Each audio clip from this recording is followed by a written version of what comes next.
السلام عليكم ورحمة الله وبركاته. walaalahayga qaaliga waa janalkiina maam sharaf oo idila soo dhawaad meel kastoo dunida daafiyada ka joogtiin. walaalahayga qaaliga maanta barnaamijkan ka hadlayo waxay tahay sidee labada qof oo isla joogto ay kalsooni ku heli kartaa. waxay kalsooni ku heli kartaa labada qof oo isla joogto markay qofkii kaleeto uu yiraahdo heede sida runta uga hadlo reeyilada oo been been waxba ma hagaajiso waxbay ku dhiishaa qofkii kaleeto runta oo u sheego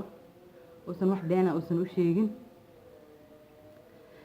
markaas reerkaas kalsooni fiican ayaa dhacayso walaalahayga qaaliga marka kalsooni xumadana waxaa keeni karo qofkaanu maanta meel u socdaa meeshii uu u socday oo wuxuu leeyahay waxaan u socdaa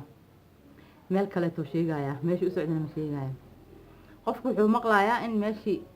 u sheegto maahan meel kaleeto oo qofkii oo joogay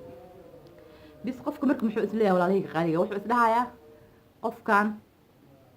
beenay ku sheegtay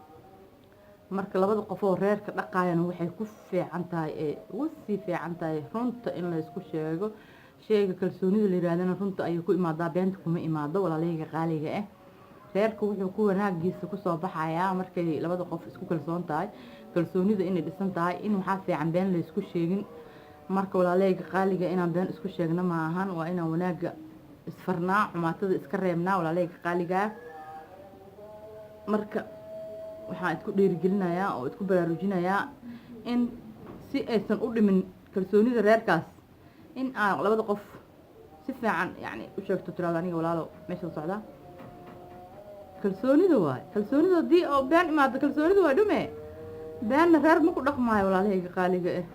aan run isku sheegno walaalahayga macaano aanan been isku sheegin si aan u noqono reerar fiican qoysas fiican aan u noqono marka saasaan isku ognaa walaalahayga qaaliga haddii aad janalkayga ku cusub tahay subscribe dheh